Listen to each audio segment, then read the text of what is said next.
Guess what? This is Law & Order SVU Season 4, Episode 7, Dolls. We open up and we're in a trash dump. Two huge-ass dudes are having a very New York conversation. My girlfriend hates that I do this. She won't be mad when you find an engagement ring. There's a bunch of trash stuck together, and when they pull out a rake to get it unstuck, there's a hand. Fast forward to Benson and Stabler on the scene. The victim is about 5 or 6. She's been raped, murdered, and that trash came from like a commercial dumpster. Well, this is gonna be a huge task. We're gonna need to bag all that garbage up. The beat cop is like, yippee! Emmy Warner is there with the body. Cause of death is ligature strangulation. She was raped close to the time of death, but that was a long time ago. We all get in and peer really close, and the skin is all shriveled. It's mummified! She was a fighter though. Holds up a super fake looking mummified hand, and there's half a Muppet's worth of blonde hair wrapped around these little fingers. But guess what? No DNA, because that shit's synthetic. Synthetic from a wig? We jump to the morgue and Emmy Warner is still trying to find something to identify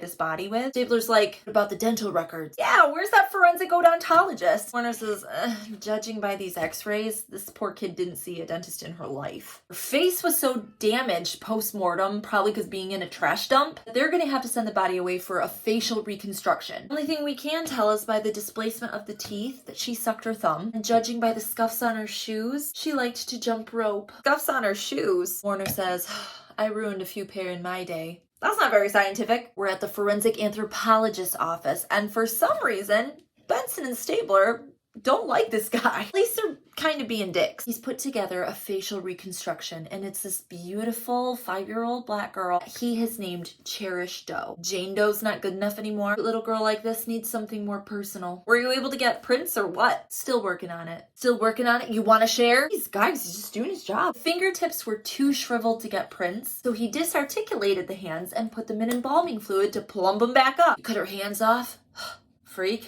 Meanwhile, Munch and Finn are busting the chops of that hot lab guy. He's the one who had to go through all that trash, and guess what McSteamy found? An abundance of coffee cups, fish pieces, burger wrappers, and cotton balls. That means we're looking for a coffee shop, a fish joint, a burger place, and a nail salon that all 4 share the same dumpster. And look at this, there's only one place in all of New York where that happens. Munch and Finn head over and literally jump into this dumpster. 2 seconds later, he finds a piece of a bloody bed sheet. Maybe the bastard wrapped her in a sheet? So the gang all meets up at this diner to compare notes. Still no ID on the victim. Maybe our luck's gonna go up once we hand these posters out. But Finn says, looks like somebody beat us to the punch. On the TV, there is a news reporter that's showing Cherish Doe's picture and spilling all the details of the case. Little girl was found in the dumpster with fake blonde hair around her fingernail. Son of a bitch, that was our holdback evidence. Finn says, now every nut in Manhattan is gonna start making false confessions and we got nothing to weed them out.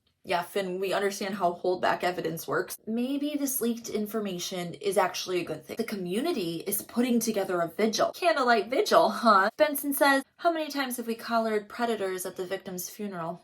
Yeah, Olivia, we know how this worked. We jump ahead to that night. Everybody is looking up the steps of the church to the pastor who's speaking, except for Stabler, who's facing the wrong direction, going from person to person and looking them right in the face. It's actually kind of cute. Both he and Benson are dressed like street cops. They definitely want to be seen. Then Cragen gets up to speak. We need every tip that you can give us. But what's that little red light behind Cragen? It's a camera. Who's on the other side of the camera? It's Munch and Finn and the tech guy. They're in some kind of van and they're scanning all of these faces for facial recognition so that they can hopefully match them to mugshots of sex offenders. Finn's watching with a bad attitude and he's like, wait, who's that lady in blue? Why is she looking around? He's gonna go out and investigate. Excuse me, ma'am. Detective Finn Tutuola. Do you need help? This lady is all sorts of confused. She looks just like my Nina. Pulls out a picture of Nina, and it looks just like Cherish Doe. Twinning. Now we've got Mom in an interview room. Her name is Violet, and here's her story. She was in a car accident, killed her husband, gave her back pain, got addicted to the painkillers. And that's why she's been away the last 5 months. Rehab! She thought if protective services took her, she might not get her back. So she left Nina with her neighbor, Mrs. Hawkins. And when she got back, she found out that Mrs. Hawkins died. Now nobody knows where her daughter is. That's great. Mom's fresh out of rehab. She has no place to go. Finn decides to take care of it and puts her up in a hotel. That's getting a little too close to this case, and Munch knows it and calls his ass on it. Hey, you're getting too close to this. Get out of my face. Stabler's like, lover's quarrel is about to be a domestic dispute. Benson, as the only one on the team that can control her emotions, says, okay, how about Stabler stays here with Munch and I'll go with Finn to canvas. Benson and Finn's first stop is dead Mrs. Hawkins' apartment. It's empty. Salvation Army's cleared it out. The super says that he had no choice but to give Nina over to protective services. So off to Child Protective Services. This caseworker that they talk to is unnecessarily villainous. Pause.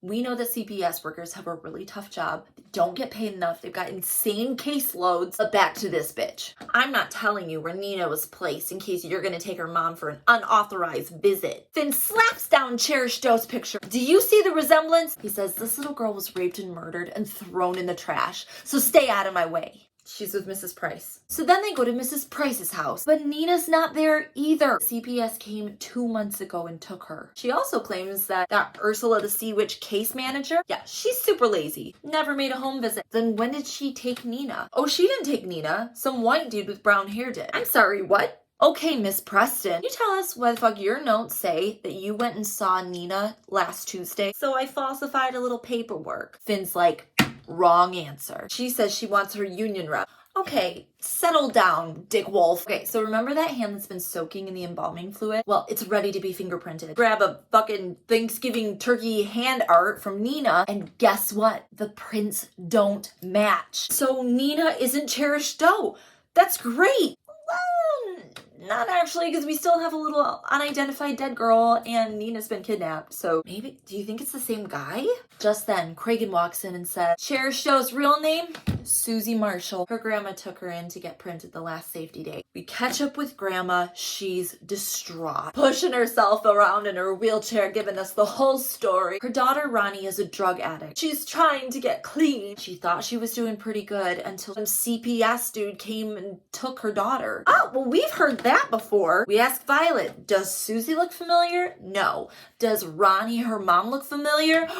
Yes. She's seen her at NA meetings. Narcotics Anonymous. The problem is, it's anonymous. These cops can't roll up in there and get information. Honestly, I don't see why not. They kick down every other fucking door. Well, we can't go in, but Violet, you can. Alex, Cabot, and Cragen are watching from the other side of the glass. And Cabot's like, what is this idiot doing? Finn comes around the corner and she's like, I know what you're doing and don't. It's not legal. Finn says, so you're gonna tell a mother that you care more about the law than her daughter's life? Oh my god, fine. Jump to the Narcotics Anonymous meeting. If you know where Ronnie is, it's the only way I'm going to get my daughter back. Some guy stands up and leaves and Finn follows him. Hey man, why you leaving? I respect people's confidentiality. Yeah, but do you respect the dead? God, fine. Ronnie and I used to get high over at that motel. We're off and running. We're at the Starlight Motel. Guy there's like, yeah, I know her. This guy has the sweatiest peanut face I've ever seen, and he has nothing nice to say about Ronnie. That skank would bang anything that was drunk enough to think she was pretty. Jesus Christ. Where's Susie at? She's at the shelter down the street. This cannot be legal, but Finn and Violet are like in the shelter shining flashlights on all of the sleeping people. There she is. We bring Ronnie in and we get her story. She was doing better, and then when that guy came and took her daughter, she relapsed real hard. Susie's better off dead than being with me. She's gone now. There's nothing I can do. You could help find this other little girl. Make it right for Suze. Okay, she's it. We've got Ronnie, Violet, and Mrs. Price at foster parent. There's gotta be a link between them. First Baptist Church? No, I go someplace different. This playground over here? No, we go that one. This community center? They all go to the community center. Ronnie's worked with a sketch artist to get a sketch of the perp. When we bring that to the community center, the person who's working there is like, yeah, that looks like Terry Jessup. Who's Terry Jessup? Some 30-year-old dude who works with the kids there and has his own doll collection that his abusive mother left him. Totally normal. You got an address for this dude? Boom, we're kicking in this door, but it's too late. There's nobody there. Newspaper on the ground says he left about 3 months ago. Must have been right after he kidnapped Susie. Benson just happens to open a drawer and pull out a Polaroid. It's Susie Marshall. She's dressed like a little doll. Ooh, this is taking a dark turn. Kwon, take it away. He feels guilty about being attracted to children, so he turns them into dolls. Okay, what's going on with this Jessup dude? Stabler has the rundown. Looks like his mom was a friggin' psycho. One part seductive, one part abusive. Well, that's a perfect way to make a serial killer. Last year when she died, he really fell off the deep end. So there's no DNA evidence that either girl was in his apartment, which means he probably has another place. Just then, hot lab guy comes in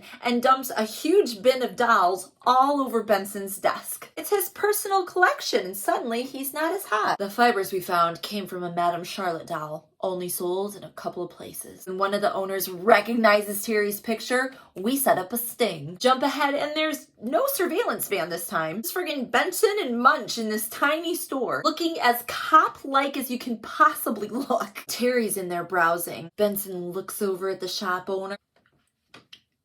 It's very inconspicuous. Good job. Shop owner goes through this very strange fake story that he's probably spent a lot of time concocting, and Terry leaves with a different doll. Dude must have zero spidey senses because he doesn't even hear when Munch goes, "He's leaving." Continues to not notice anything as he walks through a hole in a fence. He doesn't see the car that's driving past with two people like staring at him and going 5 miles an hour. This guy deserves to get caught. Kick in that door. Police, show us your hands. Tell me where she is before I take your punk ass bitch ass head off. Then Munch takes a different approach. Grabs an armful of these dolls and smashes them all over. Please don't hurt my dolls. Smash. We're back at the precinct, and Cabot says she's got plenty of evidence to convict this guy. Problem is, they need a confession to find Nina. O'Shea, you haven't found her yet? Is she even still alive? Huang says if he killed her already, he'd be agitated and on the prowl. Look through the mirror, and this fool's sleeping like a baby. Finn wants to go in and put his boot into his butthole. Classic Finn with his police brutality. It's so cute. But Huang's like, threats aren't going to work. He's very lonely. He needs a friend. Obviously, we're sending Olivia in because she's the only fucking one here that can keep a lid on it. Terry, your dolls are beautiful. I had dolls growing up, but they weren't as beautiful as these dolls. Finn's like, I had dolls too. I had a G.I. Joe and a Batman. Both Olivia and Terry are like, those are not dolls. Those are action figures. Terry says, girls are lucky. They can play with dolls. Boys can't. Mom would hit me if I touched her dolls. Oh boy, we're gonna go through about 30 years of therapy in about 5 sentences. Ready? Mother was happy she would dress the dolls up. Little boys are too rough. They always break everything. Bad mothers shouldn't have children. Her mother was a crack whore. And he says it like crack, comma, whore. Okay, let's talk about Nina. Boom. Guy goes into a total dissociative state. Guess what? Violet's here. Finn called her to come down because he's got a great idea. He wants to send Violet in to talk to Terry. That seems like a really bad idea. We show Violet staring in at her daughter's kidnapper, and she like nervously blinks with one eye.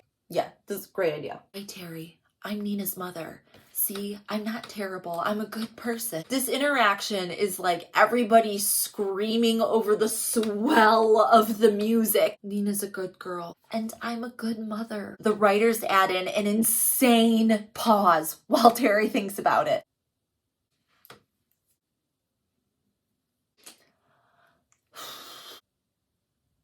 I have another place. They get there and find nothing. This bastard's playing us. Maybe not. Here's a trap door. Elliot, come over and use your dad's strength. It's pitch black down there. They see something laying on the cot, and it's a doll. They see something lying on the other cot, and guess what? It's Nina, and she's alive. Finn brings her out to her mother's waiting arms because for some reason, Violet is once again on an active police scene. They need to just give her an honorary badge at this point. She's holding her daughter, and we get the obligatory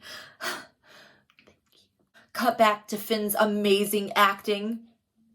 And that screen goes black. Dick Wolf. And that was Law & Order SVU Season 4, Episode 7. Jum jum.